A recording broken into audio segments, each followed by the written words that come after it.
Hola a todos, muy buenas noches. Muchas gracias por estar otra vez con nosotros acá en Un Café con Guitis. Viernes por la noche, gracias por dedicárnoslo. Tenemos un invitado bastante conocido, casi que no hay que contar quién es, el congresista Carlos Felipe Mejía, conocidísimo por sus debates, por su energía, mejor dicho, yo creo que el país entero lo conoce, lo ha escuchado. Doctor, muy buenas noches, muchas gracias por estar acá. Pues doctor Guitis, me da muchísimo gusto estar en la bodeguita, en esta conversación, por supuesto a todas las personas que nos están acompañando. Extraordinario este viernes poder compartir a esta hora con los colombianos y por supuesto contigo. Muchas gracias, doctor. Y este es un viernes muy especial porque ya viene el Día de la Independencia, donde nos han amenazado con quitarnos la independencia. ¿Cómo le parece la amenaza de ese grupo terrorista, doctor? Yo he estado diciendo en estos días que es muy triste que mientras lo normal es que un país cuando va a celebrar su independencia después de la Navidad y del 31 de diciembre es la independencia, el día, digamos, de júbilo y de celebración, y aquí estamos horrorizados, el pueblo colombiano con pánico por todo lo que esta extrema izquierda y estos partidos del Foro de Sao Paulo nos han recetado desde el mismo momento en que el señor Petro perdió las elecciones, le recetó esto a Colombia. Finales de 2019 hacen lo que hacen con Cali y con Bogotá, y mire pues estos casi 2 meses de paros y de bloqueos, el daño tan grande que le han hecho al pueblo colombiano, y ahorita no tienen ningún problema en volver a decir que la receta a partir del 20 de julio es la misma. Eso no lo podemos permitir, hay que exigir firmeza y hay que enfrentar a estos bandidos con toda determinación. Por eso es que toca decidir. Yo creo que cada persona internamente tiene que decidir trabajo o bloqueos. ¿Usted qué dice, doctor? Sin duda, sin duda. Yo creo que el pueblo colombiano lo que quiere es poder salir adelante después de más de un año, por Dios, de pandemia que dejó tantos problemas, tantos pequeños, medianos, grandes empresarios sin sus negocios, pero tantas familias sin sus puestos de trabajo. Pues por supuesto que lo que quieren los colombianos es trabajar y poder recuperar tanto que se ha perdido, porque esa tiene que ser el desafío de todos los colombianos, cómo salimos adelante, sacamos adelante esta economía y cómo estos niveles de pobreza que se han incrementado producto de la pandemia y de los bloqueos los podemos reconvertir. Por eso hay que pedir mucha firmeza. Yo por ahí he estado diciendo, ahorita le digo cuál es la receta que le estoy pidiendo al presidente Iván Duque. Perfecto, doctor. Es que, de verdad, la gente usó como florero de Llorente la desafortunada reforma tributaria. Yo soy de los que se opuso fuertemente a esa presentación, a traer una reforma tributaria, no por el contenido. El contenido hay cosas que me parecían que estaban bien, pero creo que el momento de presentar la reforma tributaria, sobre todo sin presentar primero un proyecto de ahorro, de reducción del gasto público. Pero entonces usaron como florero de Llorente esa reforma tributaria que dice que porque nos iba a encarecer la vida, y resulta que lo que nos encareció la vida son estos paros donde ya los huevos, el pollo está muchísimo más caro. Entonces, así es, esa es la reflexión que hay que hacer. Uno entiende que hubo digamos una equivocación del gobierno presentar esa reforma en su momento inconsulta, inclusive con su propio partido. Pues inconsulta digo yo porque a pesar de que veníamos todos trabajando en la reforma, había digamos que unas líneas rojas que no se debieron haber cruzado nunca. Pero uno dice, bueno, después del día 5 que retiraron la reforma ya no había por qué continuar en eso, pero aprovecharon porque esa es la estrategia de la extrema izquierda, desestabilizar, generar caos, violencia, más pobreza, más miseria, para volverse ellos y convertirse en alternativa de poder. Yo he estado diciendo que nos han querido aplicar la misma estrategia de Chile, con sí, dos cosas distintas. Allá nos llevaron a una constituyente que ya tiene mayoría socialista, se van a ir a una constitución socialista. Aquí tenemos una diferencia. A nosotros la constituyente socialista nos la aplicaron con los acuerdos de La Habana y con el desconocimiento del resultado del plebiscito. Ojo con eso, que eso a la gente se le olvida. Y segundo, nosotros, los chilenos no tenían los niveles de narcotráfico y de criminalidad que tiene este país. Entonces enfrentamos un desafío bastante serio pero habrá que enfrentarlo. No podemos permitir que esto se nos vaya, porque esta es una estrategia que viene desde hace mucho tiempo. Esto no es nuevo. Aquí estamos en el tránsito de un tema que lleva tiempo y que tendremos que tener la capacidad de enfrentar y salir adelante, porque estoy convencido que la inmensa mayoría de los colombianos quiere vivir tranquilamente. Yo he estado repitiendo en estos días que hay dos palabras que me está dando trabajo utilizar. La palabra paz, porque Santos la prostituyó con las FARC, y la palabra corrupción, porque Santos la prostituyó con Claudia López, cuando se gastan 300.000 millones para una consulta anticorrupción que lo único que hizo fue que la señora saliera derechito para la alcaldía de Bogotá, y yo no veo pues que eso tenga resultados. Entonces, cada que voy a utilizar el término, recuerdo y hago esta referencia. Pero es evidente que los colombianos queremos es trabajo y no bloqueos. Aquí nadie quiere más bloqueos, aquí no nos pueden imponer a nosotros la agenda de la Comisión Interamericana de Derechos Humanos, que vino aquí a decir que los bloqueos estaban permitidos, que respeten a Colombia. Nunca debieron haber venido aquí, pero, ¿sí? Pero hay que ponerlos en su sitio, a los bibancos, a esas ONGs internacionales y desafortunadamente a dependencias de OEA y de Naciones Unidas, que evidentemente tienen sesgos ideológicos que tienen que respetar a los colombianos. Nosotros no queremos vivir en este grado de violencia y de desasosiego. Es muy triste lo que dices, doctor Guitis, con el tema de preocupados nosotros por el 20 de julio, cuando deberíamos estar todos llenos de regocijo de celebrar nuestra independencia. Sí, es que de verdad el día de la independencia nos la quieren quitar, y nosotros vemos que viene la flamante Comisión Interamericana de Derechos Humanos a decir que está bien bloquear vías. Además, no se llaman bloqueos de vías, ¿no? Eso no, se llama cortes de ruta. Son eufemismos muy bonitos. Y ayer, conversando con otros amigos, se hablaba del tema del derecho a la protesta, que primero, que no existe el derecho a la protesta en los tratados internacionales. En la Constitución, de hecho, no se llama derecho a la protesta, sino derecho a la manifestación. En la Constitución nuestra no dice protesta, sino manifestación. Pero bueno, eso también es interpretación. Pero decía alguien ayer que en los tratados internacionales no hay el derecho a la protesta como tal. Hay otros derechos que, si se juntan todos, podemos decir que crean la protesta, que sería el derecho de reunirse, el derecho a la libre expresión, el derecho a quejársele al gobierno, sí, pero como tal, salir a protestar a la calle no está especificado. Pero por supuesto que además, el que quiera salir a manifestarse a la calle con una pancarta y a quejársele y a decir Uribe, Paraco, el pueblo está berraco, pues que salga y lo diga, sin romper vitrinas, sin quemar carros, sin quemar buses, sin bloquear calles, que digan lo que quieran, pero manteniendo las cosas tranquilas, calmadas y pacíficas. ¿Usted qué opina, doctor? El derecho a la protesta, digamos que el derecho a la protesta está bien. O sea, entendamos pues que se puede protestar, eso lo entiende cualquiera.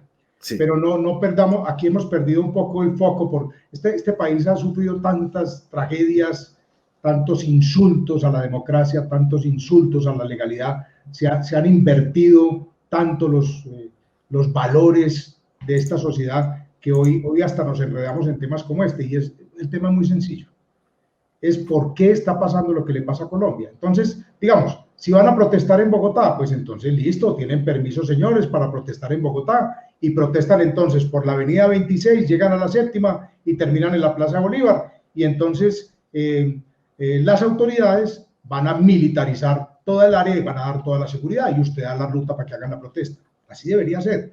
¿Por qué no es así? Porque la señora alcaldesa de Bogotá o el señor alcalde de Cali son amigos del socialismo, les interesa patrocinar la desestabilización y entonces autorizan 20 o 30 marchas el mismo día. ¿Usted cómo controla 30 marchas por 30 rutas distintas? Entonces aquí lo que pasa es que entre ellos, que están interesados en desestabilizar el país, en volverse alternativa de poder el año entrante a través de estos métodos, entonces termina pasando lo que están haciendo y promoviendo ellos mismos las protestas. Por eso es que la herramienta la herramienta para poder contrarrestar esa realidad tengo por aquí una chiquita mía que viene y me hace visita a veces y que me trae aquí unos regalitos.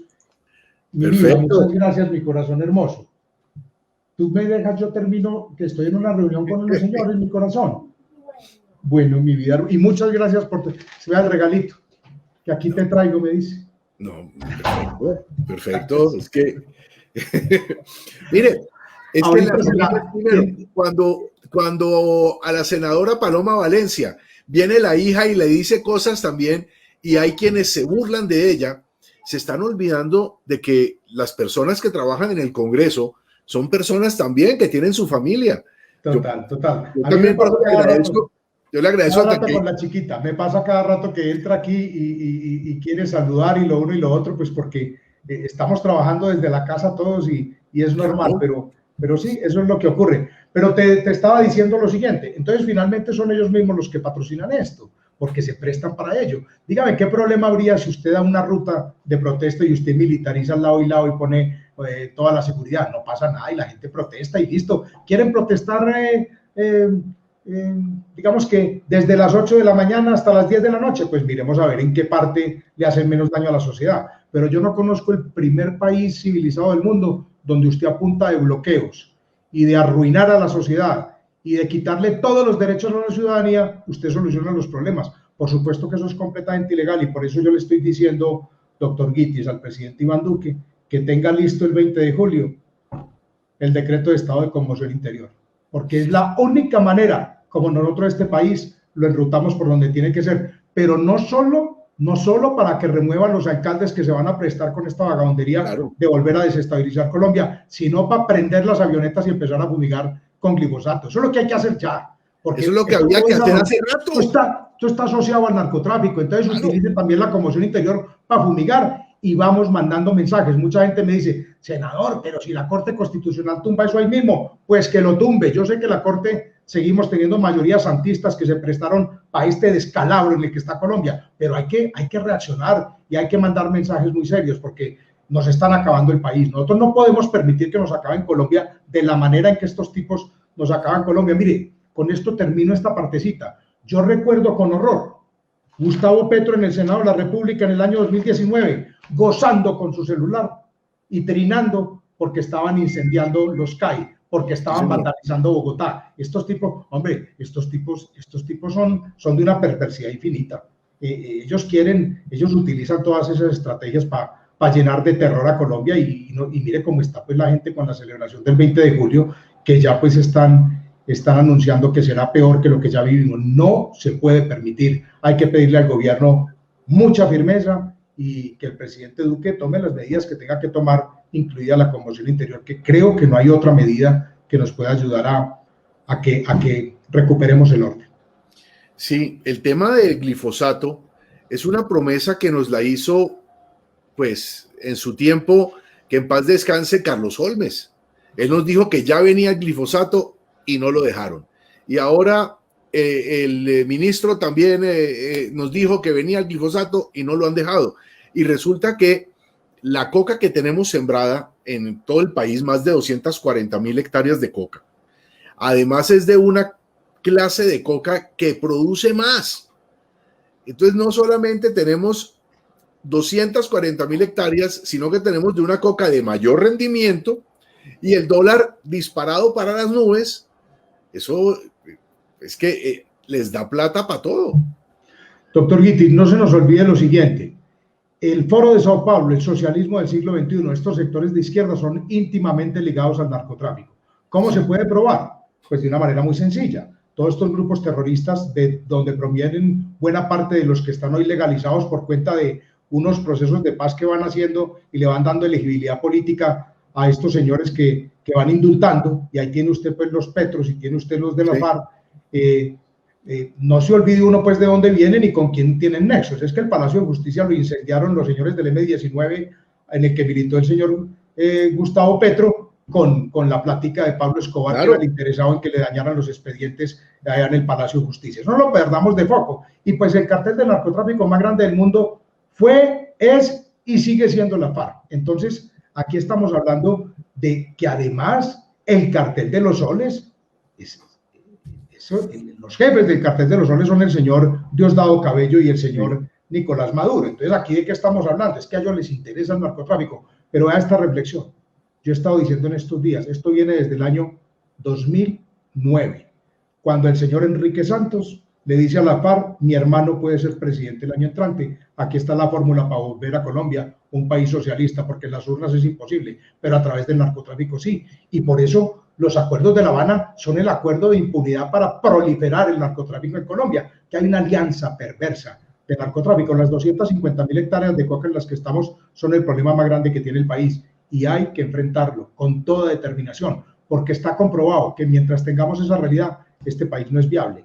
Y lo tenemos que enfrentar, hay que recomponer esas 250.000 hectáreas, se tienen que ir a áreas de preservación ambiental y se tienen que ir a áreas donde podamos tener cultivos alternativos de verdad, seguramente con mucha inversión en bienes públicos, porque las posibilidades que tiene Colombia en desarrollo del sector agropecuario son enormes, pero hay que acabar con el narcotráfico. Pero es una alianza perversa política entre narcotráfico y el socialismo que nos quieren imponer acá. Por eso es que son financiados buena parte de quienes están en las calles con violencia y vandalismo por sectores narcotraficantes asociados a esta proliferación de criminalidad que hay en Colombia, que yo ya me lo sé de memoria. FARC, ELN, Caparros, Pelusos, Sinaloa, Jalisco, Soles, aquí hay yo no sé cuánto, hay como 20 grupos mafiosos en Colombia. Eso hay que enfrentarlo con toda determinación, pero va asociado y para mí es parte de toda una estrategia para llevar a Colombia al socialismo. Es parte de lo que maquinaron y uno lo puede probar con cifras rápidamente, como en 1999 teníamos 188.000 hectáreas, llega el Plan Colombia, la seguridad democrática, bajamos a 43.000, Santos empieza las negociaciones en La Habana, llega el año 2015, prohíben las fumigaciones, el señor que quiere ser presidente de la República y que es rector de la Universidad de los Andes, prohíbe las fumigaciones que porque son disque cancerígenas y ya la Corte Constitucional pone tantas trabas que tenemos 250.000 hectáreas de coca. El problema más serio que tiene Colombia es ese. Y de desarrollo agrario usted sí que sabe porque usted es ingeniero agrónomo, ¿no? Yo estudié agronomía en la Escuela Agrícola Panamericana, una universidad que queda a 40 kilómetros de Tegucigalpa. Tuve la fortuna de poder estudiar allá, una gran universidad. Yo creo que en agricultura tropical tal vez puede ser de lo más importante que hay. Y yo estuve vinculado a la agricultura muchísimos años. Y estoy convencido que uno de los grandes motores de desarrollo que tiene este país y de posibilidades es el sector agropecuario. Pero por supuesto que tenemos que, yo a veces le digo a las personas, usted puede traer todas las fórmulas de reactivación económica para el país, que de hecho pues hay muchas propuestas y muchas cosas, y uno puede hablar de la reindustrialización de Colombia y cómo podemos llevar esas 7 millones de hectáreas que estamos hoy estamos explotando 7 millones de hectáreas, pero tenemos una frontera de 30 millones, podría ser la gran despensa agropecuaria del mundo, y tenemos todas las posibilidades allí, pero siempre y cuando no perdamos la libertad y la democracia, que es la que está en juego. Primero es cómo construimos eso, pero las posibilidades son gigantescas si nos enfocamos, porque muy seguramente en los próximos 20, 30 años vamos a dejar de depender de los mineros energéticos y la gran posibilidad de Colombia será el sector agropecuario. Inclusive se han hecho avances que habrá que profundizar. Tú hablabas de un tema antes de esta reunión que estábamos conversando, del tema de tecnología. En la medida en que logremos coberturas importantes en Internet, en la ruralidad colombiana, vamos a poder ayudar mucho a desarrollar el campo. Tenemos que hacer esfuerzos mucho más grandes en vías terciarias, son 140.000 kilómetros de vías terciarias, tendremos que ponernos en la meta de 30.000 kilómetros de vías terciarias anuales para poder ayudar al desarrollo del campo colombiano y avanzar en el tema de catastro, que se ha avanzado, pero hay que profundizarlo mucho más porque está completamente desactualizado y es imposible desarrollar el campo colombiano, el campo y las ciudades y los pueblos rurales, que esa es una cosa que a veces las personas no entienden muy bien. Es que la ruralidad también son una cantidad de municipios que todos son rurales, no estas ciudades grandes, pero la ruralidad que está allá, es decir, por poner un ejemplo, Caldas, pues para hablar de mi departamento, usted tiene a Manizales y una zona centro-sur, digamos que es donde está el Gran Casco, pero todos los municipios a donde usted vaya, todos son rurales. A esa ruralidad hay que llegarle con bienes públicos y sobre todo Internet que es el que ayuda a que podamos descentralizar la educación también y llevar la tecnología al campo colombiano. Las posibilidades son gigantescas. Tenemos que acabar con el narcotráfico. Por supuesto, garantizar primero que el año entrante no sea el socialismo en cabeza de un Petro o un amigo de Santos, que igual pasa lo mismo. Se puede que se demoren un poquito más, pero pasa lo mismo. No, tenemos de verdad, yo desde que tengo uso de razón, me acuerdo que cuando vienen las elecciones, la gente dice, hay que salir a votar porque estas son las elecciones más importantes. Y pasan 4 años y en las siguientes elecciones, ¿qué le dicen a uno? Hay que salir a votar porque es que estas sí son las más importantes. Y pasaron 4 años y ¿qué le dijeron a uno? Lo mismo. Y ahora, ¿qué nos dicen? Lo mismo. Pero es porque como es muy triste que los latinoamericanos no aprendamos, no aprendamos con el ejemplo de los vecinos. Es más, hay pueblos que internamente no han aprendido y lo repiten. Por ejemplo, Argentina. Sí. A Macri le faltó y entonces regresa el socialismo a Argentina. No nos vayamos tan lejos. Mire a Cali. Mira Cali. Que volvieron a elegir por Dios, ¿qué es lo que pasa? Entonces, por supuesto que el temor de caer en miren lo que le acaba de pasar al Perú. Los ecuatorianos son unos privilegiados que lograron que Guillermo Lasso ganara la presidencia, pero mire lo que está pasando en el Perú, es aterrador. Entonces, por supuesto que preocupa muchísimo, siempre haciendo esta advertencia, porque yo digo, no es simplemente eso. Por supuesto que llegar a manos del socialismo o de lo que encarna la gente cercana a Santos, que es el santismo y esos 8 años de corrupción y de desorden y de promoción del narcotráfico y toda esta cosa que tanto le gusta a él y que tanto daño le hizo a Colombia, a él, a ellos y a los que lo siguen, porque y terminan juntos, ellos todos son lo mismo. Preocupa muchísimo por el grado de desestabilización que le puede producir a la patria, porque llegará un tipo de esos y se podrá quedar ahí quién sabe cuánto tiempo, porque eso es lo que le puede ocurrir a un país de estos. Y qué tal la tragedia, vivir nosotros la tragedia de Venezuela, pero siempre reconociendo lo siguiente: sí hay problemas muy serios que hay que corregir, que no tienen ideología política. Por ejemplo, el enriquecimiento ilícito. Sí. Ese es transversal. Es decir, la corrupción es una cosa que... Es una cosa aterradora, y si no le ponemos remedio, y a los privilegios del sector público, lo que hablábamos ahorita, los privilegios de nosotros, los congresistas, que nos ganamos los sueldos que nos ganamos, pero los que se ganan los magistrados, pero los que se ganan los rectores de universidades públicas, los que se ganan ciertos profesores de la Universidad Nacional, que ganan más que un congresista. Eso todo hay que arreglarlo, y hay que reducir el tamaño del Estado, y hay que... Pero no solo del Estado central, no estoy hablando solo del Ejecutivo y de las Cortes aquí en Bogotá, no, eso tiene que ser en los municipios y departamentos del país. Tiene que haber digamos que una reconversión, una reconstrucción de lo que significa el manejo de lo público, para que vuelvan los ciudadanos colombianos a creer en lo público, porque de lo contrario se vuelven estos países, digamos que un discurso muy fácil para esa extrema izquierda, que es la que se quiere subir. Por eso es que cada 4 años es definitivo, porque está en juego todo, está en juego todo. Claro. Sí, es que es como la mamá que le dice al niño, póngase el saco si va a salir porque está haciendo frío y le da gripa. No quiere decir que si se lo puso hoy, mañana no le vaya a dar gripa. Le toca seguirse cuidando. Tal cual. Y seguirá el problema porque la amenaza sigue ahí hasta que un día nos pongamos serios. La sociedad tiene que avanzar. ¿Por qué si el holocausto nazi produjo entre 8 y 10 millones de homicidios de los judíos? ¿Por qué? Y está proscrito el nazismo en el mundo entero. O sea, nadie puede hablar de eso. Eso está completamente prohibido, y con toda la razón. ¿Por qué, si el comunismo produjo más de 100 millones, tiene acabados estos países en todas partes? Eso porque no está proscrito también.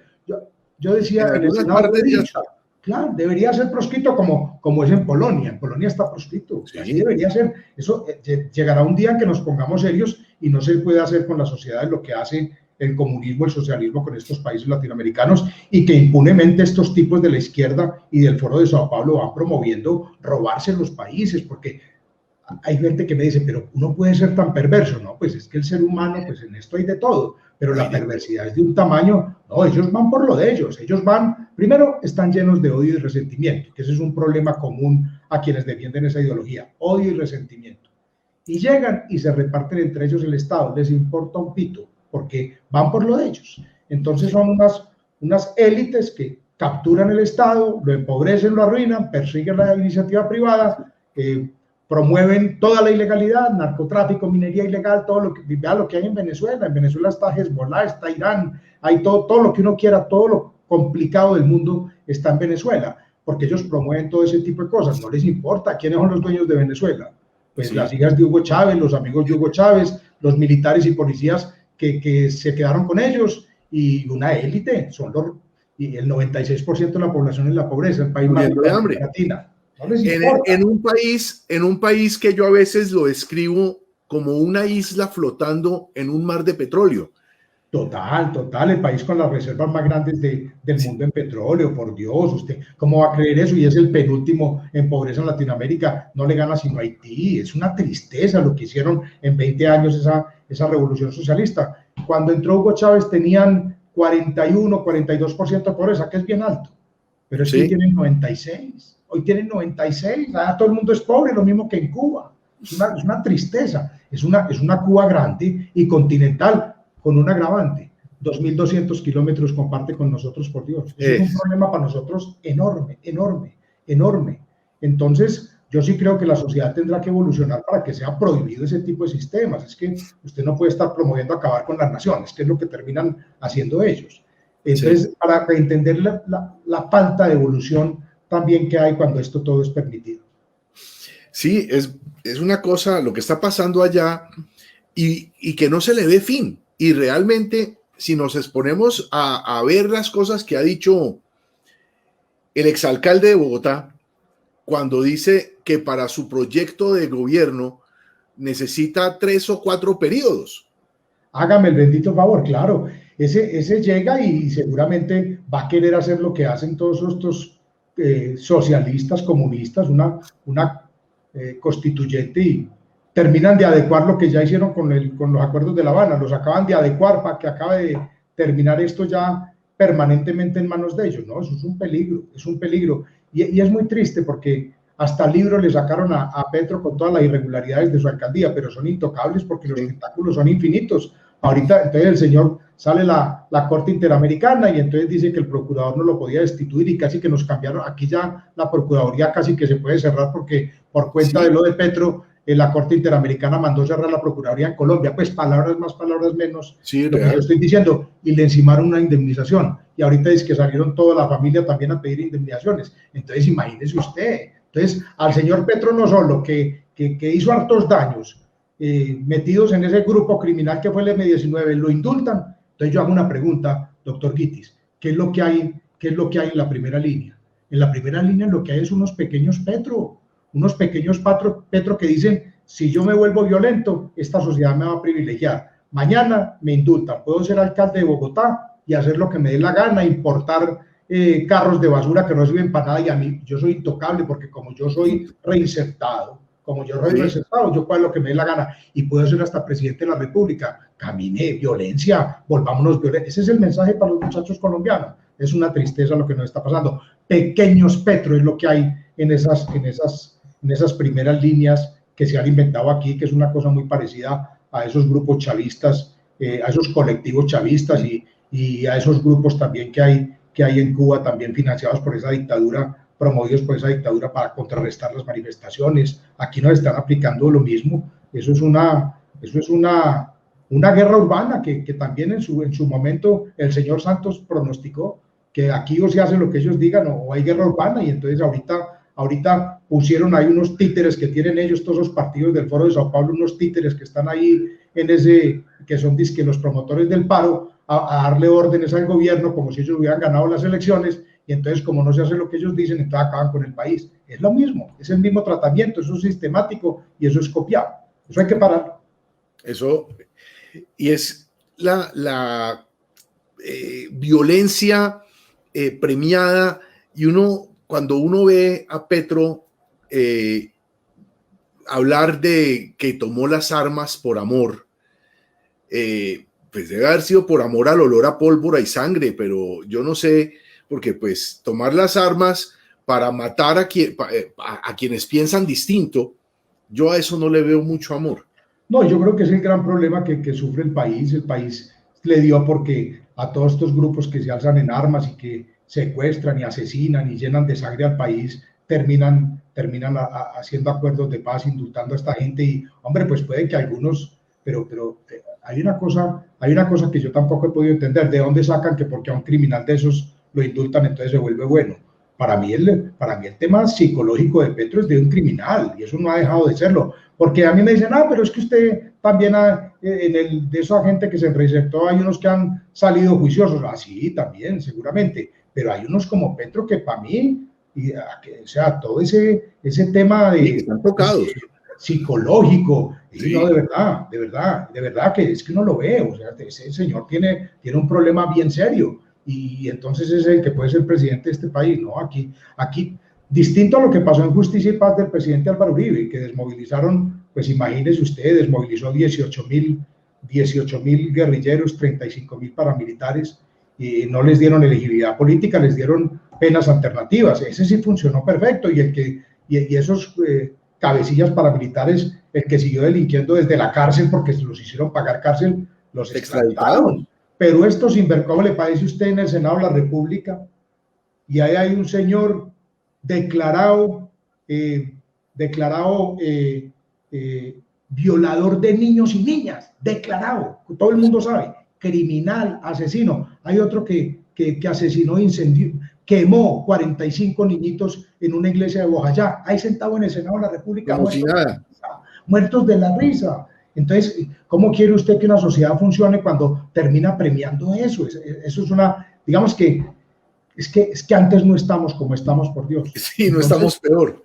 No, es que es una barbaridad lo que le ha pasado al país. Entonces, el mensaje es perverso. El mensaje es completamente perverso. Se premia la criminalidad. Y eso agréguele pues a unos connotados políticos que patrocinan todo eso. El más emblemático de ellos, Santos, hacen y deshacen. Ese señor todo el mundo sabe, lo ha declarado el mismo Ñoño Elías. Todo el mundo sabe que se robó le robó la presidencia a Oscar Iván Zuluaga con los dineros corruptos de Odebrecht, y tan campante ese señor. Y así es. Entonces es muy difícil un país que tiene ese grado de impunidad y digamos que de apología al delito, de premio al delito, de exaltación al delito. Entonces es muy complejo lo que le pasa a esta nación producto de todo eso. Entonces los desafíos son gigantescos, pero no podemos perder la esperanza por una razón elemental.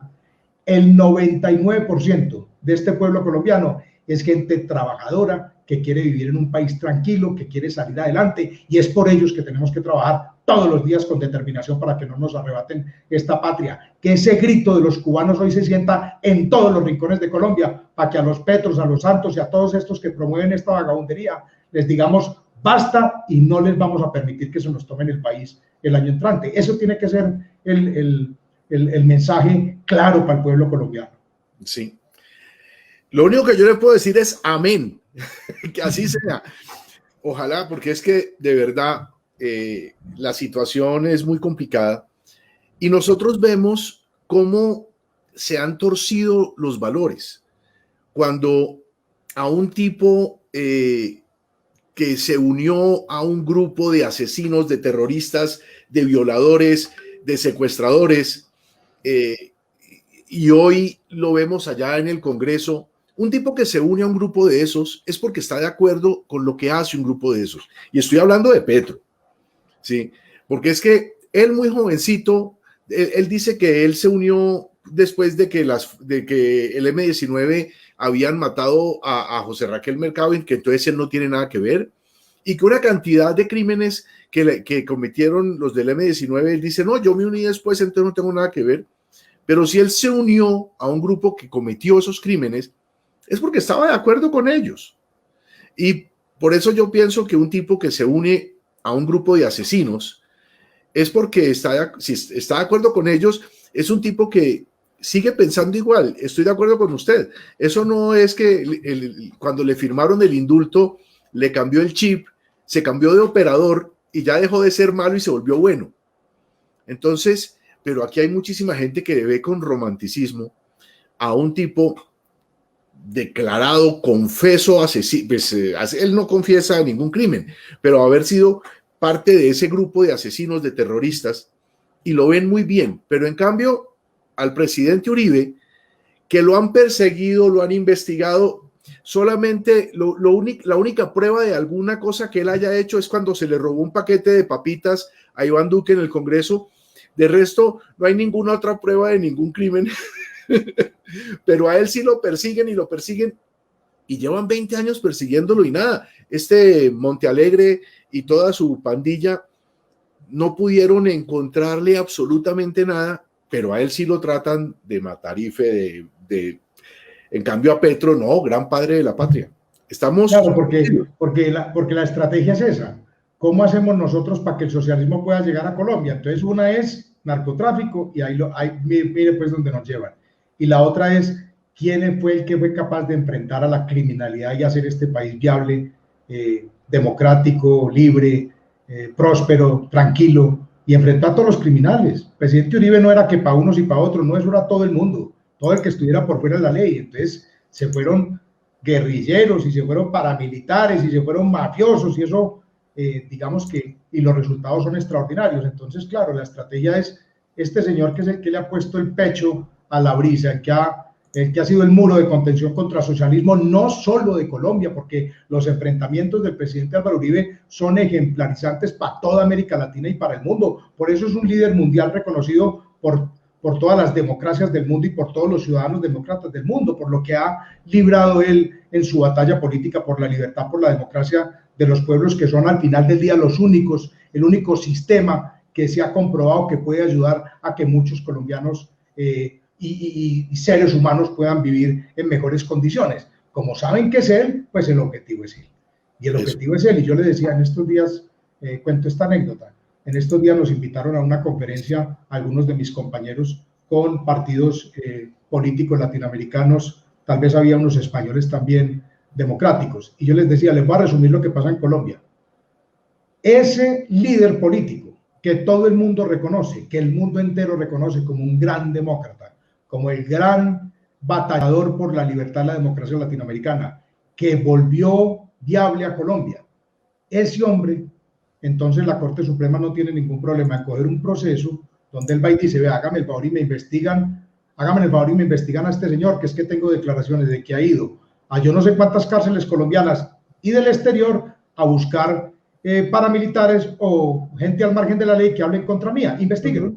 Y el señor Barceló utiliza todo eso para desprestigiarlo sistemáticamente en elecciones, sacarle cuentos, cosas, hasta que llegan y entonces le voltean la investigación y dicen, no, el señor Cepeda es completamente inocente, aquí el culpable es usted. Y le hacen ese montaje y lo hacen retirar del Senado de la República, hágame el favor, para ir a buscar garantías a la Fiscalía General de la Nación.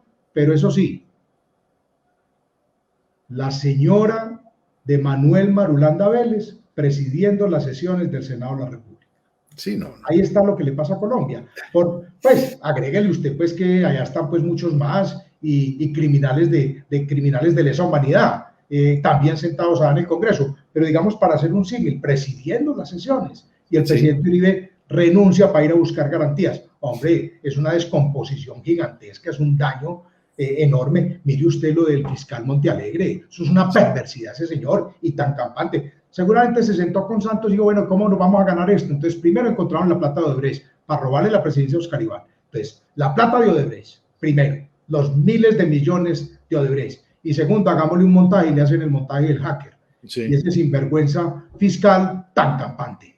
¿Dónde están? Además, acuérdese usted los escándalos, los contratos a esa señora. Y que acaban de cerrar. ¿Cómo le parece la universidad, la fiscalía? O sea, un fiscal general de la nación, un tipo de esos, por Dios, asociado con Santos y con el almirante Chandía para robarse unas elecciones y tan campantes. Eso es lo que tiene este país. Este país tiene un poco de criminales en el poder. Esto es una cosa aterradora. Entonces, el desafío del país es enorme y esa comparación de lo que le ha pasado al presidente Uribe es una cosa completamente infame lo que le han hecho a él y cómo han tratado. Yo lo que digo es qué privilegio para este país, por supuesto, pues yo me siento un privilegiado más que muchos colombianos porque además estaba al lado de él y eso pues es, pero qué privilegio para este país haber logrado encontrar, haber aparecido un colombiano como el presidente Uribe, que ha dado semejante batalla y al precio que le ha dado, al precio de su tranquilidad, de la tranquilidad de su familia, al precio de su propia libertad. Es una cosa que la historia le reconocerá y que seguramente mañana todos estos críticos que hoy no conocen la historia y que se han dejado penetrar por la ideología de izquierda terminarán reconociendo en ese gran colombiano que es el presidente Álvaro Uribe. Doctor, yo le voy a cambiar un poquitico el camino de la charla, porque es que usted ya levantó la mano por ahí diciendo que usted quería ser precandidato para las elecciones. Usted es uno de los 9 precandidatos del Centro Democrático hoy en día. Todo esto que estamos viendo nosotros corre por el tema de un tema muy importante, es la educación. FECODE, a los muchachos los adoctrinan desde el colegio, les enseñan la rima Uribe Paraco, el pueblo está berraco. Hemos visto ahora, gracias a la pandemia y a las clases virtuales, muchos temas de profesores cambiando la materia, profesores de biología hablando mal de Uribe y padres que han podido grabar esto. Entonces, Carlos Felipe Mejía, presidente de Colombia, ¿qué haría para que la educación sea una educación de calidad y no sea una educación pues que la van a agarrar los profesores para comenzar a adoctrinar y a llenarle de cucaracha las cabezas a los muchachos? Yo creo que lo más fácil es la gratuidad educativa según nivel de ingresos, que es lo que ha propuesto el presidente Álvaro Uribe en el referendo de octubre del año pasado, que hay que retomar esa conversación. Este país hay que llevarlo a elecciones e inmediatamente meterlo en un referendo para recomponer todas las dificultades que hoy no se pueden recomponer y que a través del Congreso de la República está comprobado que no se puede. Es completamente imposible por las dificultades que tiene un Congreso como el colombiano. Y ahí entra lo de la gratuidad de la educación dependiendo del nivel de ingreso. ¿De qué se trata esa propuesta del presidente Álvaro Uribe? Que me parece que acaba con todos esos problemas. Y es que a los papás de los muchachos se les entregue un bono y ese bono lo puedan dirimir ellos y escojan si es a la educación pública, es a la educación mixta o es a la educación privada donde quiere llevar sus muchachos. Primero los ponemos a competir, que me parece que es fundamental y trascendental, porque es evidente que la educación privada en Colombia es muy superior a la educación pública y ahí están los resultados de las pruebas y eso es completamente injusto con los ciudadanos que menos recursos tienen. Entonces yo creo que ese tema es fundamental y lo otro es que el adoctrinamiento tiene que ser prohibido, es que aquí no tiene por qué estar adoctrinando, eso tiene que ser una falta grave disciplinaria de un funcionario, de un servidor, como lo es un profesor de una escuela pública, de un colegio público, estar adoctrinando a los estudiantes, tiene que ser por supuesto prohibido, pero yo creo que la clave es el referendo y el referendo que tiene que llevar los puntos que el presidente Uribe en su momento propuso, nosotros no podemos dejar de hablar de eso, tiene que estar en la agenda proponer el referendo porque los cambios tienen que ser trascendentales. Ese de la educación, uno muy importante.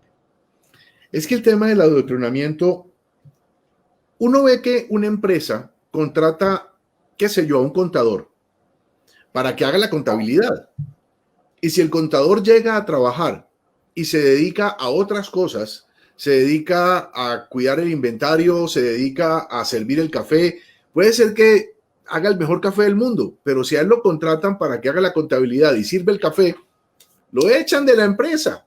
Claro. A un tipo que contratan para que dicte clases de matemáticas, pero llega al salón de clase y no dicta clases de matemáticas, sino que se pone a adoctrinar, pues también hay que echarlo, porque no está cumpliendo con su contrato de trabajo. Por supuesto, y además yo creo que una cosa que deberían empezar a hacer tantos miles de profesores colombianos que están en el sector público y que no están de acuerdo con el adoctrinamiento y que FECODE se ha convertido en un brazo del socialismo y particularmente un brazo tan cercano a Gustavo Petro, deberían montar una nueva federación. Eso lo pueden hacer ya. Tantos profesores que se sienten mal con eso, monten una nueva federación. Eso es lo primero que habría que promover, ayudar a que quienes no están ahí, pero por supuesto que con toda determinación hay que prohibir el adoctrinamiento. Es que eso no tiene ningún sentido ni digamos que se ha salido de las manos de una manera que no se puede explicar, porque esa no es la finalidad de los profesores, ellos no están para eso, y por supuesto que hay que prohibirlo, pero me parece que ponerlos a competir y obligar a que se dejen ayudar. Es que aquí lo que ha pasado es que, por ejemplo, entonces FECODE prohíbe que se les hagan pruebas a los mismos profesores para poderlos ir ascendiendo y sobre todo para que estén actualizados. Si usted no tiene unos profesores muy competitivos, es que deberíamos apostarle a que los profesores de los niños colombianos tengan maestría. A eso deberíamos apostarle, pero no, el mismo FECODE impide cualquier posibilidad de pruebas al mismo profesorado, y eso lo tenemos que acabar. Aquí necesitamos dar una educación de calidad. Mire, los expertos, doctor Guitis, dicen esto. Yo tengo aquí unos amigos rectores que me ayudan a mí en estos temas educativos. Dicen, el presupuesto que tiene Colombia para el sector educativo público es tan grande y tan importante, porque es el más grande de la historia en este gobierno, es una plata tan importante, esos casi 45 billones de pesos serían suficientes para dar la educación de la más alta calidad, y que cada colombiano que quisiera, de esos que subsidia el Estado, que quisiera maestría, se le pudiera dar con esos recursos. Claro, hay que hacer una transformación gigantesca de la virtualidad para el tema de educación superior y maestrías, que es donde podríamos tener una gran fortaleza. De hecho, hay una universidad pública muy importante que es la abierta a distancia, a la que creo que si se le hiciera una inyección bien importante de recursos, podríamos garantizarle a que cada muchacho que quiera incluso llegar hasta allá, el Estado le pudiera dar esas facilidades. Pero hay que controlar, porque hay un desorden gigantesco. ¿Cómo le parecen muchachos que se quedan 15 y 20 años porque lo que se van es o de jíbaros o a adoctrinar muchachos allá en una universidad pública? No, usted tiene 7 años para su carrera de 5 máximo, y si no, denle el cupo a alguien que si quiera estudiar. Hay que condicionar todo eso, más las gabelas de los profesores que son insostenibles, profesores con 2 pensiones. Hay profesores de universidad que se ganan más que un congresista, que ya es una barbaridad. O sea, hay que hacer muchas cosas al interior del sector educativo colombiano, pero tenemos con qué, porque es evidente que una gran transformación de una sociedad corre detrás de una transformación en la educación. Y los países han salido del subdesarrollo es con doctores sobre todo en biología y en ciencias. ¿Y usted cómo hace para tener doctores si no tiene maestrías? Bueno, pues hay con qué, pero hay que transformar el sector. Y hay un tema también que a muchos nos preocupa, y lo dice aquí Clarinet López: FECODE no debe estar en las votaciones. Históricamente, los jueces de las elecciones, la mayoría son de FECODE. Y hace unos días, el presidente de FECODE hablaba de que para el 2022 hay que acabar con el uribismo y que ellos el candidato. Entonces es muy peligroso que FECODE tenga un candidato y que FECODE cuente los votos. Habría también que buscar cómo blindar las elecciones por ese lado, ¿no cree?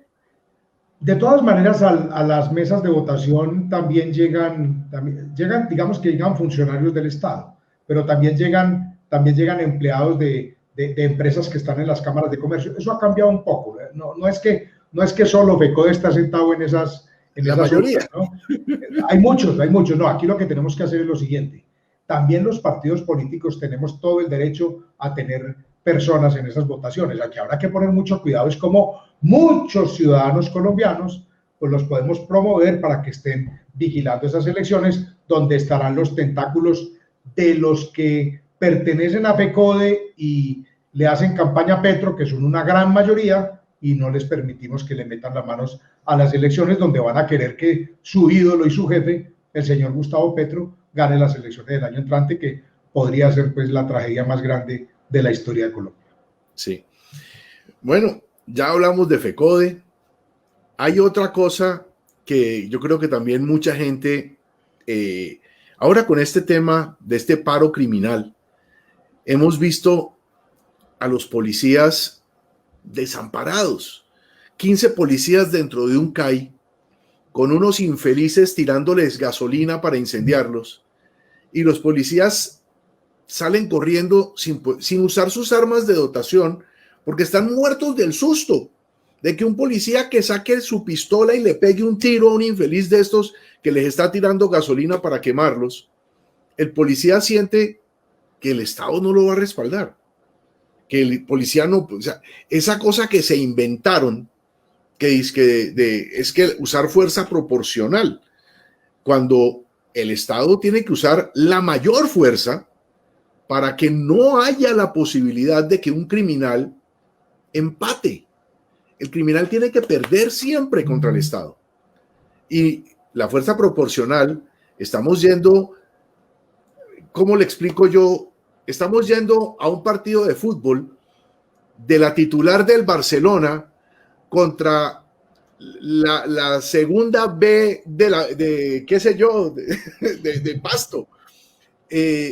Ahí no hay proporcionalidad, pero es que los del Barcelona vinieron a ganar, no vinieron a empatar.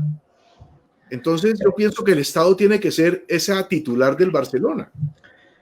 Digamos que hay que mirar como en contexto qué es lo que le ha ocurrido al país. Y como lo decíamos hace un rato, hablando de todo lo que ocurrió en el gobierno Santos, pues como la estrategia del socialismo, pues parte de la estrategia del socialismo es cómo desestabilizan a las Fuerzas Armadas.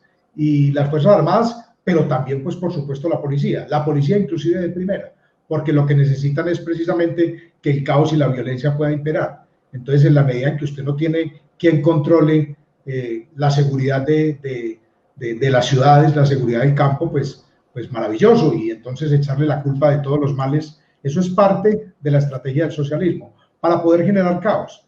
Entonces, lo que le ha ocurrido a Colombia es que como los alcaldes promueven eso, entonces la policía la llevan a un estado completamente irregular, porque vaya toque usted un policía en un país civilizado a ver qué le pasa, inmediatamente lo meten a la cárcel y se acabó, sí. Usted la policía la respeta, aquí no. Aquí hay que hacerle varios monumentos a la Policía Nacional por esos muchachos, yo no sé cómo salen a la calle en semejante estado de indefensión. ¿Pero por qué? Porque la primera autoridad aquí es el alcalde. Y si el alcalde es verde o si el alcalde es socialista, que hay muchos, pues entonces promueven la criminalidad, el vandalismo y aprueban las 20 o 30 marchas a la vez, que es lo que desestabiliza y deja vulnerables a los policías. Esa es la explicación, porque sí. Si fueran otras condiciones no pasa eso.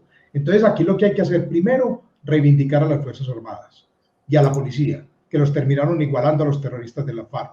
Hay que volver a darle, pues yo he dicho que, pues digamos que ese reconocimiento tan grande a quienes ofrendando hasta su vida nos dan la posibilidad de vivir tranquilos a los colombianos. Y eso se ha ido perdiendo por parte de la estrategia que montó este señor Santos a través de los acuerdos y de toda la persecución que le hicieron. Es que el daño que le han hecho, ¿cómo le parece el daño que le hicieron a la inteligencia militar, a la misma inteligencia de la policía, que hoy no permite que todo esto se pueda parar desde antes? Porque usted con unos buenos organismos de inteligencia en el ejército y en la policía, usted previene toda esta vagabundería que nos está pasando. Pero aquí el problema es, clarito, son alcaldes que promueven eso y que autorizan 20 y 30 marchas a la vez para que la policía quede a merced de eso, porque en condiciones normales no estarían ellos expuestos. Hoy, como están las cosas, y con la visitica de estos tipos de la Comisión Interamericana de Derechos Humanos que vinieron aquí a autorizar todo eso y a meterse donde nunca se debieron haber metido, pues entonces ahorita solo agonizando en los últimos instantes, un policía podría defenderse de un criminal de estos. Eso no puede ser, eso no tiene ningún sentido. Eso por supuesto que hay que corregirlo, pero vuelvo y repito, no vamos a tener con qué pagarle nosotros a los policías y sus familias el sacrificio de ellos en las condiciones de vulnerabilidad en las que han quedado en este tiempo en que queda demostrado que los alcaldes que promueven el socialismo en Colombia se han prestado para esta desestabilización, y los primeros que han tenido que pagar con su seguridad física y personal han sido los policías, y llevando a que ocurran semejantes confrontaciones para salir a reclamar derechos humanos después, donde aparecen las comisiones. Esto es todo un entramado, esto está maquinado. Camina, armamos este desorden para poder ir a llamar a la comisión y que diga que Iván Duque está desde unos helicópteros ordenando asesinar a los muchachos colombianos, que fue lo primero que salió a hacer el señor Cepeda, que cogió y filmó un helicóptero en Buga y salió a decirle a todos sus amigos que los tiene en todo el mundo, vea la orden que dio el peor dictador que ha tenido América Latina, que es el señor Iván Duque, y los colombianos aquí pidiendo mano dura y diciéndole al presidente Iván Duque, aquí lo que necesitamos es que usted le ponga orden a esto, y mire la que le montan internacional. ¡Que se despabile! Que también es un problema de Cancillería. Eso pues, en buena hora un cambio en la Cancillería, porque no hay derecho. Yo no vi sino a Ordóñez en la OEA y al ministro Plata contándole al mundo lo que le estaba pasando al país. Yo le dije al presidente un día, presidente, hombre, embajador colombiano que no tenga la camiseta puesta de este país y contándole la verdad al mundo, cámbielo, porque es que mire pues en las que estamos nosotros. Aquí hay un problema también de relaciones internacionales bien complejo que habrá que redireccionar. Ese es un problema que le hemos criticado a Duque, y es eso de dormir tanto con el enemigo. Eso no está bien. Esa cancillería con todo el respeto que se merece la ex canciller, pero yo creo que además de cobrar su sueldo no hizo nada. Y ahora que tenemos a Marta Lucía de canciller, qué bueno, a mí me parece que es excelente que la vicepresidente esté asumiendo, o sea, haya tomado esas riendas de la Cancillería, porque es que además, cuando llega la vicepresidente, o sea, no es que esté llegando la canciller, está llegando un vicepresidente de un país, puede ser que está llegando, le abren las puertas totalmente distinto. Yo creo que fue una decisión muy acertada haber puesto la Cancillería en manos de la vicepresidenta. Sin duda, a mí me pareció muy bien que en el mismo momento en que la designan o el presidente le dice, bueno, usted va, digamos que seguramente se pusieron de acuerdo, ella no esperó ni siquiera posesionarse, sino que arrancó de una vez a enfrentar el problema y a ponerle el pecho a la brisa.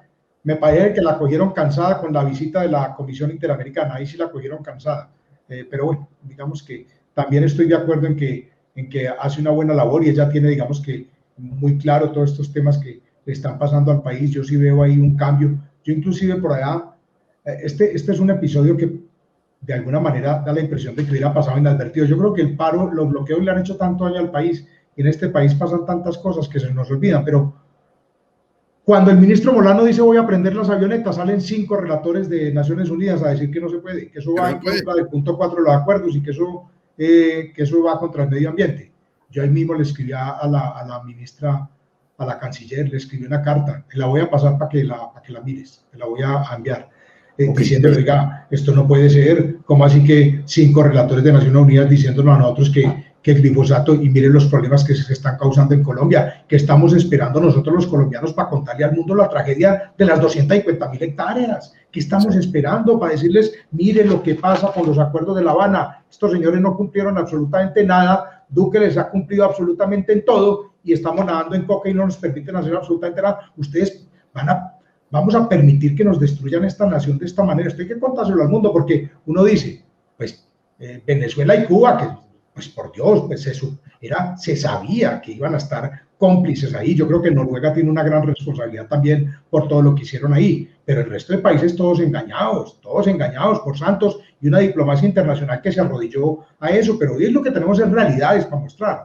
las realidades de las consecuencias, y eso es diplomacia. Hay que hacer una tarea muy importante, pero independientemente de la diplomacia y si les gusta o no, aquí tenemos que erradicar esas 250.000 hectáreas sí o sí. Ahí no hay tutía, ahí no es que si quieren o si les gusta o si no les gusta, no hay otra forma de garantizar la viabilidad de esta nación, si no es un programa que pueda, y que ya está demostrado, como lo vimos, lo hizo el presidente Uribe con el Plan Colombia, está comprobado que se puede ganar eso y que el país puede conseguir niveles de tranquilidad muy altos y sobre todo de crecimiento y de felicidad, que es donde los términos en que se debería medir una sociedad. ¿Qué tan felices somos hoy? Hoy estamos todos muertos de miedo porque el 20 de julio el sinvergüenza Petro, aliado con la extrema izquierda, promovido por Santos y sus amigos, por los narcotraficantes nacionales e internacionales, quieren volver miseria a este país otra vez y arrancan el 20 de julio y nos tienen en esto. No, esto no puede ser.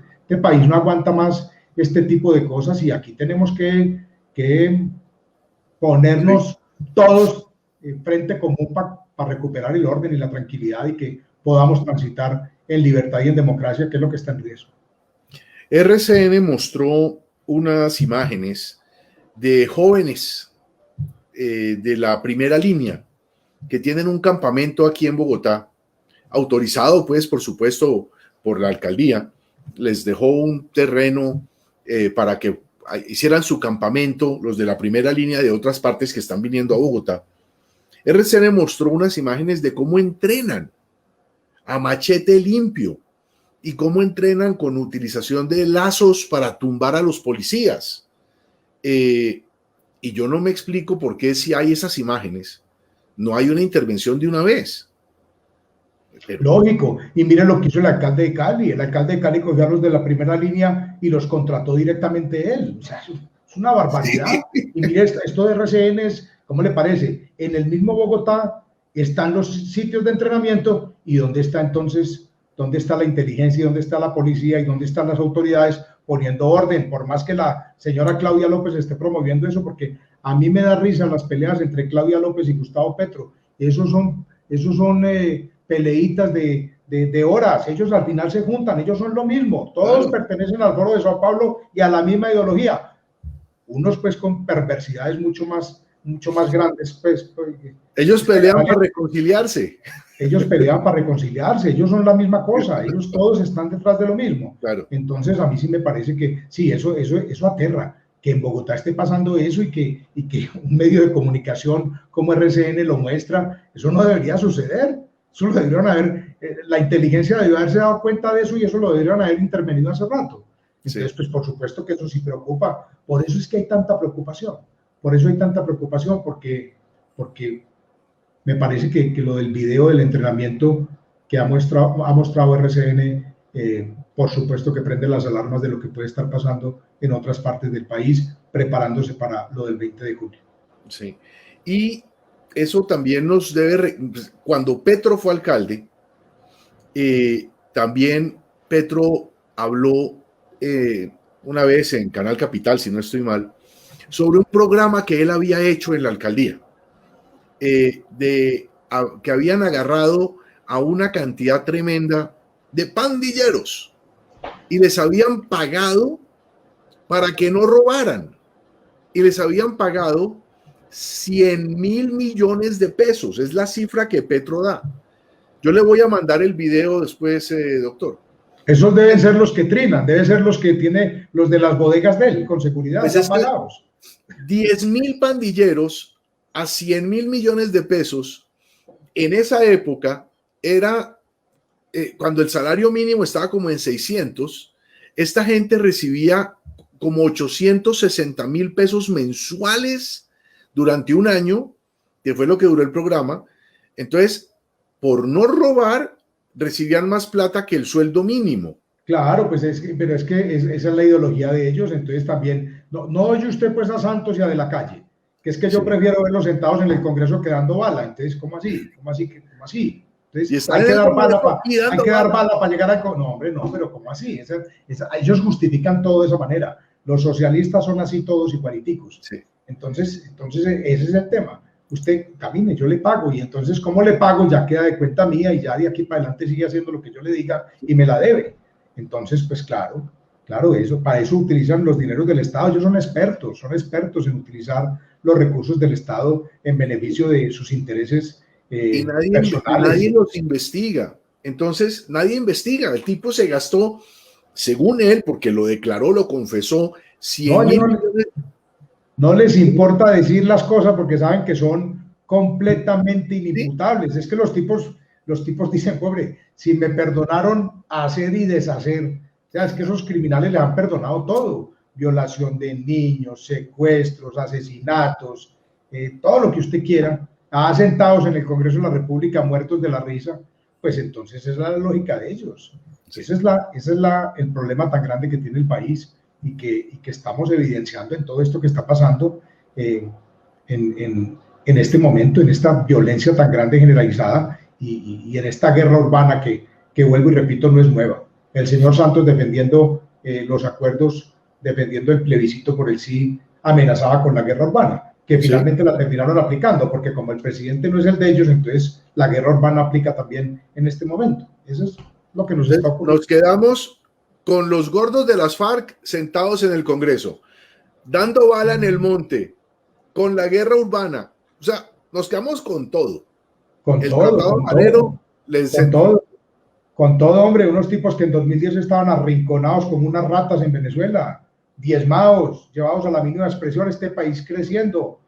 Los agricultores y campesinos de Colombia felices porque se había acabado con las mafias de guerrilleros y paramilitares. Este país creciendo, felices los colombianos, y llega este sinvergüenza y se hace elegir con las ideas de la seguridad democrática y monta esta película con Hugo Chávez y con Fidel Castro, hombre, no hay derecho a lo que le han hecho al país, y la historia dirá, yo no creo que haya un colombiano que le ha hecho más daño a esta patria que Juan Manuel Santos. Es una tragedia lo que hizo ese señor en los 8 años de gobierno y el grado de descomposición a la que llegó el país. No olvidemos esto. Por ahí algunos empresarios en estos días preocupados lo llaman a uno, senador, mire, ¿qué va a pasar? Que si será que Petro se va a subir, y yo les digo, ve, como están de asustados hoy, pero para apoyar a Juan Manuel Santos sí estaban felices. Los empresarios que son tan gobiernistas y que se le arrodillaron a ese proceso de paz y que defendieron eso. No, es que el poder corruptor de Santos, infinito. Santos compró no solo al Congreso de la República en pleno, solo al Centro Democrático no, y seguramente habrán unos congresistas que no, para no meterlo a todos, porque todos los partidos apoyaron a vagabundería ese proceso de paz, excepción hecha de en todo caso el Centro Democrático y creo que muy poquitos otros, pero ninguno de los grandes. Entonces, esa es una realidad que no se puede perder. Y lo que le hicieron a los medios de comunicación. Santos arrodilló a la prensa de este país a punta de mermelada y todavía lo siguen defendiendo. Fue tanta la plata que les dio que lo siguen defendiendo. Y amigos del íntimos manejan amplios medios de comunicación de este país todavía y siguen defendiendo, promueven el socialismo. A mí, yo digo, estos tipos, ¿en qué están? Sí. ¿En qué están? Son los que más van a perder si esta gente se mete aquí. ¿Cuáles son los intereses? Correcto. ¿No? Exactamente. Le deben tanto a Santos que no tienen problema en seguir apoyando toda esa ideología. Y como Duque les cortó la mermelada a todos estos medios de comunicación, entonces estaban muy contentos recibiendo toda esa plata de toda esa publicidad estatal que les mandaba Santos. Duque les corta el chorro, entonces para ellos el malo es Duque. Claro, así es, pero no hay que perder la perspectiva del grado de descomposición al que sometió a este país el señor Santos y sus famosos acuerdos. Es una para que vea que yo le aplaudo a Duque lo de aplaudir y critico lo de criticar. Claro.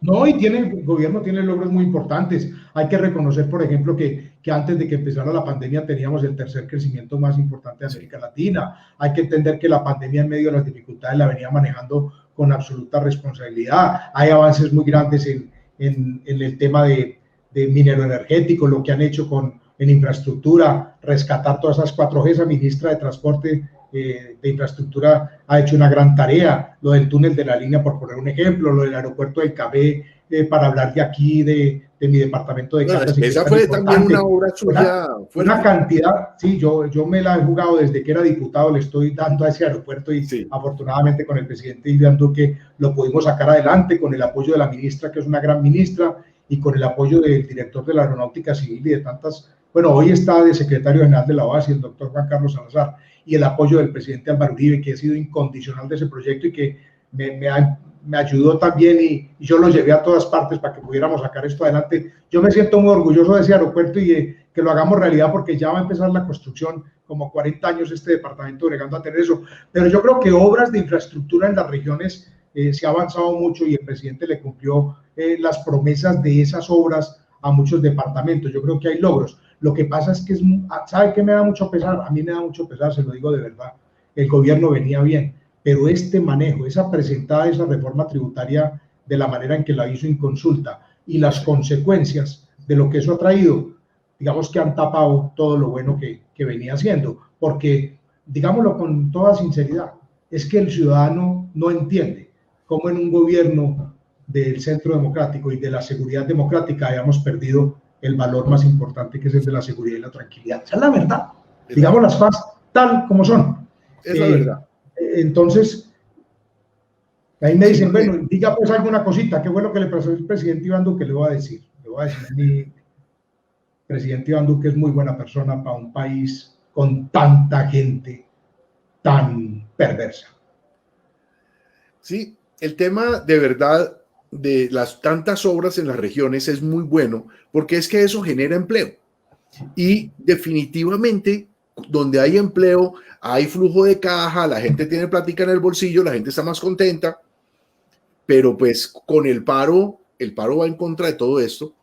Entonces, volviéndole nuevamente, Carlos Felipe Mejía, recién elegido presidente, ¿qué va a hacer para promover el empleo, para promover que todas estas obras que venían en las regiones vuelvan y se estimulen y comiencen otra vez a moverse? Yo creo que mecanismos de generación de riqueza hay muchos. Pues en el país se pueden hacer muchas cosas para que la economía pueda crecer rápidamente, pero lo primero hay que dar garantías de que vamos a estar en democracia. Es que acabamos de perder el grado de inversión. Sí. Es que ya la gente quiere poner la cláusula Petro otra vez en los contratos. Es que hoy las personas que tienen mucho dinero están pensando si invierten o no invierten. Entonces aquí lo primero que hay que hacer es garantizar la democracia. Y no se garantiza solo ganando las elecciones. Hay que ir a un referéndum para poder arreglar los grandes problemas que tiene el país y que ya los propuso el presidente Álvaro Uribe y que hay que aterrizarlos. Hay que modificar las cortes, ojalá una sola corte. Los magistrados tienen que ser mayores de 55 años, tienen que ser avalados por el Senado de la República para que haya transparencia, como se hace en los Estados Unidos. Tiene que haber un tribunal de aforados para congresistas y magistrados para que no haya esta impunidad aterradora que hay hoy. La jurisdicción especial de paz hay que acabarla, eso tiene que ir a la justicia ordinaria. Hay que crear una sala especial para la fuerza pública. Eso no puede ser que esté en la jurisdicción especial la fuerza pública, eso no tiene ningún sentido. Eso es una humillación para quienes lo han dado todo por preservar esta democracia. Hay que dar normas muy claras para la protección de líderes sociales, porque son un fenómeno gravísimo que hay que enfrentar hoy. La exclusión de criminales de lesa humanidad de cargos públicos. No puede ser que estén estos asesinos de niños, violadores de niñas, sentados en el Congreso de la República con total impunidad. No pueden ser sujetos denles las curas, ya las dieron, ya las regalaron, pero porque tienen que poner a los peores criminales a las sillas. Eso hay que organizarlo. El decomiso de sustancias psicoactivas tiene que ser una norma que inclusive hay que meterla también en el referendo, como lo ha propuesto el presidente Álvaro Uribe, porque es uno de los problemas más graves que tiene el pueblo colombiano. Doctor Guiti, no se le olvide esto. Tenemos 250.000 hectáreas de coca. Eso no es de los campesinos de Colombia, como dice la extrema izquierda. Son de unos carteles de narcotraficantes multimillonarios, nacionales, internacionales. Los campesinos son utilizados, los indígenas, tanta gente que tienen en eso. ¿Sabe con qué les están pagando hoy? Con coca. Coca que se llevan ellos a vender a los pueblos y tienen disparado el consumo. Se está perdiendo una generación de jóvenes en Colombia. Tenemos que trabajar en eso. Es lo primero que le dicen a uno las mamás cuando uno visita barrios y pueblos. ¿Qué van a hacer, por Dios, que estos muchachos están en la drogadicción? El bono pensional para redimir me parece que es una propuesta del presidente Uribe que sí va a sacar a las personas de la pobreza. Esto no puede ser a punta de subsidios. Creo que este sí es una herramienta que podría transformar y acelerar cómo sacamos a tantos colombianos de la pobreza. Hay que sacarlo adelante para que lo puedan redimir a los 18 años, montar una empresa, una pequeña microempresa o de pronto inclusive la misma carrera universitaria. La gratuidad educativa, según nivel de ingresos, que lo hablamos ahora, me parece fundamental para transformar la educación. Y lo que ha propuesto el presidente Uribe de protección de áreas de preservación con las familias guardabosque, que se vuelva una norma muy importante para que podamos preservar esas 250.000 hectáreas, de las cuales casi la mitad se tienen que ir a áreas de preservación ambiental, por ejemplo, dentro de un programa de reactivación de la economía del país, donde habrá que hacer inversiones gigantescas, y ahí sí la propuesta específica de reactivación económica, donde, por ejemplo, pongámonos metas de 30.000 kilómetros anuales de vías terciarias para reactivar el campo colombiano y esa pobreza que hay en los pueblos rurales de Colombia. Eso puede ser apostarle a todo el desarrollo de esa frontera agrícola tan grande que tiene el país y el potencial tan grande que tenemos, pero hay que acabar primero con la violencia derivada del narcotráfico y de la minería ilegal. Y hay propuestas muy innovadoras, que no son de uno. De desarrollo ha hecho unas muy buenas con la academia. Dicen, por ejemplo, que hay son como 1.800.000 empresas registradas y que hay pequeñitas, la señora de las arepas, la de los helados, la que cose, pequeñas que se podrían convertir en pequeñas microempresitas. Lo llama Paloma Valencia, tiene un proyecto de ley muy interesante que se llama La Escalera de la Formalidad. ¿Cómo promovemos para que esos, están hablando que podrían ser unos 5 millones de familias que podrían convertirse en empresas? ¿Cómo promovemos para que esos pequeños negocios puedan convertirse en empresas y les damos todas las facilidades para que puedan crecer? Ahí tendría usted una herramienta extraordinaria. Yo tuve que hacer el debate de reactivación económica en marzo, me tocó a mí, yo promoví el debate y fui tan de buenas que lo pudimos hacer. Y me puse a estudiar y me encontré esto. Me encontré, por ejemplo, los bienes del Estado, lo que le han incautado al narcotráfico. Hay que hacer fast track, pero para cosas buenas, no para la vagabundería que hicieron con el proceso. Sí, no ese que fue, vea. No ese, fast track para poder monetizar la plata que se le quita a los narcos y a los corruptos y a los que están involucrados en lavado de activos y en contrabando. Vea esta cifra, esta nomás, lotes propiedad de la nación, 20.000 lotes. ¿Cuánto vale en el avalúo del año pasado? 37 billones de pesos. Ahí hay una plata muy importante para reactivar la economía. Ahí hay una reforma tributaria y media. Ahí hay 2 reformas tributarias. O sea que con qué sí hay, pero lo más importante para reactivar un país, usted se puede traer todos los magos, todos los expertos en economía, que los hay muy buenos, se los trae todos para acá y le dan las fórmulas. Pero si usted no tiene las condiciones para que los inversionistas generen riqueza, y inversionistas es la señora que pone un negocio para coser ropa o la multinacional que estaba en Asia y prefiere venirse a Colombia que quedarse en Asia, que ese es digamos que un sector importantísimo que está detectado. Si usted no genera las condiciones para que sea atractivo el país para invertir, no podrá hacer nada. Y es muy importante tener en cuenta esto. Hoy Cuba tiene un problema gravísimo, gravísimo. Explotó Cuba después de 62 años de tiranía. No tienen quien responda por ellos, no tienen quien ayude después de la catástrofe donde quedó en evidencia el sistema, porque ni siquiera las vacunas le funcionaron cuando dizque eran los expertos en salud y Petro ya se quería traer las vacunas de Cuba para Colombia. En cambio aquí aparecieron los empresarios y dijeron: nosotros ponemos la plata de la reforma tributaria para los que están sufriendo en Colombia. Por eso es tan importante el sector privado de una nación. Sí. Por eso sin el sector privado no es posible tener las condiciones para que una sociedad pueda vivir en tranquilidad y tener la posibilidad de reducir estos niveles de pobreza en un país como Colombia. Por eso es que ellos son enemigos del empresario. Claro, porque necesitan que el pueblo dependa de ellos. Entonces, ¿ellos qué fórmula hacen? Miren la de Venezuela. ¿Cuál es la fórmula? El que se quiera ir de aquí, lárguese. Y se fueron un poco de millonarios a vivir a la Florida, ¿cierto? Sí. Los políticos se quedaron ahí dando la pelea. Y los que se le arrodillaron al comunismo, al socialismo, al modelo, ahí quedaron y se robaron el país, destruyeron la iniciativa privada por completo, tienen las dificultades que tienen, producían 3 y pico millones de barriles diarios, hoy no llegan ni al millón, producimos más nosotros, acabaron con ese país, pero están ricos, multimillonarios. ¿Quiénes? Los chavistas, llenos de plata. Y el pueblo aguantando hambre. Esa es la forma. Pero es que acuérdese, doctor, que para acabar la pobreza no es sino mandar a imprimir billetes. Y por eso ¿Cómo le parece? ¿Cómo le parece? ¿Cómo le parece? No, y seguramente también va a mandar a imprimir, también manda e imprime también títulos de PhD, y los reparte y dice: crecimos en doctorados en Colombia, porque así es todo lo de ellos. Claro, es que ¿cómo será de rica Venezuela que usted camina por la calle y ve la plata tirada en las calles?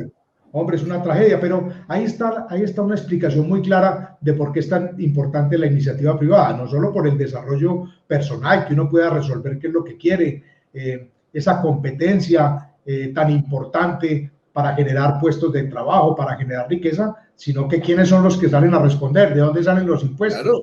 Pues por supuesto que de quienes del sector productivo, que es tan importante y que para ellos no es importante. La riqueza tiene un factor importantísimo, y es que la riqueza puede ser ilimitada. ¿Qué quiere decir eso? Que la riqueza no es únicamente para unos, se puede producir riqueza para todos. Claro, ¿sí? En cambio allá, en ese lado ellos dicen que es que los ricos son malos y que la forma de combatir la pobreza es acabar a los ricos para que todos sean igual de pobres. No, sí, desafortunadamente utilizan, por eso a ellos les importa generar caos, miseria y pobreza. Entre más personas tengan en niveles de miseria y de pobreza, más le pueden echar la culpa al sistema para decir ellos que ellos son la opción. Y al final del día lo que terminan haciendo es lo que está ahí. Ellos dueños de todo, ellos son los dueños de todo, unos poquiticos, y el pueblo completamente arruinado. Y ellos dependen del Estado porque como no hay más fuentes, todas las fuentes las crea el Estado. Eso es una tragedia, por eso dice uno: hombre, estamos muy atrasados todavía, nos falta evolucionar mucho, cuando usted puede promover un sistema de esos y no es un delito. Eso debería ser un delito, proponerlo debería ser un delito. Sí. Pero no, todavía nos falta camino por recorrer. Es verdad. Le voy a hacer dos preguntas antes ya de despedirnos, porque pues yo le había dicho 1 hora viernes por la noche, usted está en familia. Le voy a hacer dos preguntitas. La primera, Centro Democrático tiene hoy en día 9 precandidatos, ¿cierto? ¿Cómo cree usted que debe ser la escogencia del candidato? Pues primero, a mí me parece muy importante que seamos varios, porque eso ayuda a que muchas voces podamos hablarle al país de lo que estamos pensando, qué hay que hacer con el país y cuál es la ruta. Eso me parece que es fundamental, porque entonces vamos a estar todos promoviendo nuestras ideas. Creo que al partido le ayuda muchísimo. Habrá que buscar el mecanismo para que salga uno solo, por supuesto, y pues todos vamos a rodear a quien salga de allí. ¿Yo qué me he imaginado? Yo me he imaginado unos foros que tienen que ser virtuales porque estamos en pandemia, pero sí descentralizados, que nos vamos, digamos, y se consiga un sitio en Cali, entonces en Cali estamos los 7, los 8, los 9, los que seamos, y entonces allí hay unos periodistas o unas personas que el partido consiguió y manejan esos foros, y entonces con esta virtualidad, a través de las redes sociales del partido, de todos nosotros, y si hay medios de comunicación que quieren transmitir eso, se transmiten y se hacen, digamos, 5 o 6 foros aquí descentralizados regionales, y entonces se transmiten y entonces estamos entre todos compartiendo ideas y los colombianos se dan cuenta de qué es lo que nosotros estamos pensando y ya generar el mecanismo para escoger la persona. Entonces, cuando me preguntan a mí, ¿y cuál es el mecanismo? Pues, la verdad es que a mí lo que me parece que es muy importante es que nos pongan que se hagan las discusiones. Yo con el mecanismo no tengo tanto problema, porque tendrá que ser un mecanismo democrático, porque yo conozco mi partido y conozco al presidente Uribe, y al presidente no le gusta, él no es entonces decidimos que es tal, porque eso no le conviene al partido. Al partido le conviene hacer un ejercicio donde el mejor sea el que más apoyo tenga y que tenga, por supuesto, un apoyo muy importante del Partido Centro Democrático, como lo dicen los estatutos, que dice que por lo menos el 30% de ese resultado tiene que ser del partido. Yo personalmente no tengo tantos problemas con el mecanismo. Lo que me parece muy importante es que podamos tener unas discusiones donde estas redes sociales, que se utilizan ya tanto y que se han vuelto una herramienta tan importante para la política, sean digamos que quienes ayuden a que esto se pueda hacer en medio de la pandemia, porque no vamos a tener todavía, vamos a tener dificultades, y si no somos capaces pues de parar esta vagabundería que nos está recetando la izquierda de paros y bloqueos, pues vamos a seguir con los problemas del virus, ¿no? Que me parece a mí de extrema gravedad, pero me parece muy interesante que se genere unos escenarios regionales de discusión en esos términos, por transmitidos, pero sí visitar las regiones y que allá se hagan los debates y eso se transmita y bueno, ya mirar a ver el mecanismo cómo sería. Creo que hay varias fórmulas, están explorando varias fórmulas, habrá que esperar a ver qué se decide finalmente. Yo se lo pregunto porque hace 4 años, con las encuestas telefónicas, nosotros lo que se conoce como las bases, los que pusimos los boticos, no quedamos muy contentos, realmente la mayoría no quedamos muy contentos con el mecanismo de encuestas telefónicas, porque esas encuestas telefónicas se dieron para malinterpretaciones, para que a quién están llamando, entonces por eso le preguntaba. Esa era la primera pregunta. La segunda pregunta es, hoy las encuestas que se han hecho por redes sociales, de hecho yo he manejado he hecho varias encuestas en las últimas semanas, está María Fernanda Cabal de primera en las encuestas de quién sería el candidato, con una cantidad tremenda. Si usted ve más adelante, qué sé yo, de aquí a 2, 3, 4 meses, de aquí a diciembre, si usted ve que de pronto no es usted el más opcionado, ¿a quién apoyaría? O sea, si no es Carlos Felipe Mejía el precandidato, ¿a cuál de sus contendientes apoyaría? O sea, usted es un tipo Miss Universo. No, yo voy a apoyar con toda, yo espero ganármela, y si no, voy a apoyar con toda determinación y toda decisión a cualquiera de mis compañeros que gane, porque son todos extraordinarios, todos, eso lo tengo yo completamente claro. Le pondré toda todo el vapor a quien resulte elegido, porque digamos que todos son de las mejores condiciones y serían extraordinarios presidentes, hombre o mujer de este país, cualquiera de ellos serían extraordinarios. Bueno, doctor Carlos Felipe, pues yo le agradezco mucho la sinceridad, lo frentero, le agradezco mucho los debates que usted ha hecho en el Congreso.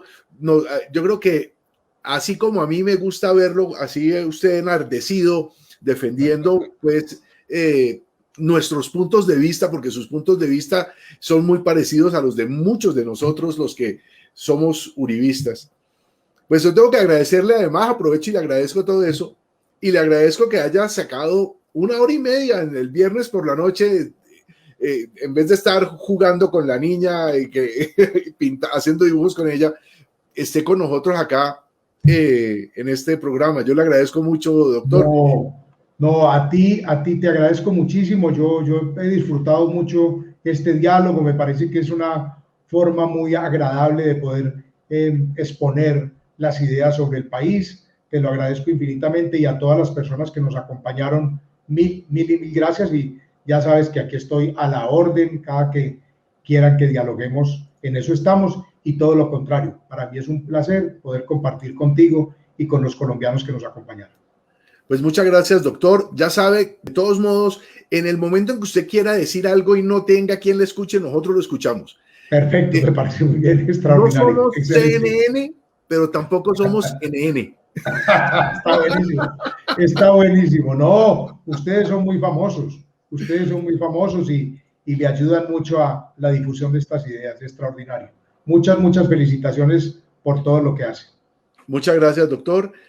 Muchas gracias por su tiempo. A todos los que nos vieron también, muchísimas gracias, y esperemos a ver la próxima semana. Les vamos a tener un par de especiales acá en La Bodeguita. Muchas gracias a todos. Feliz noche.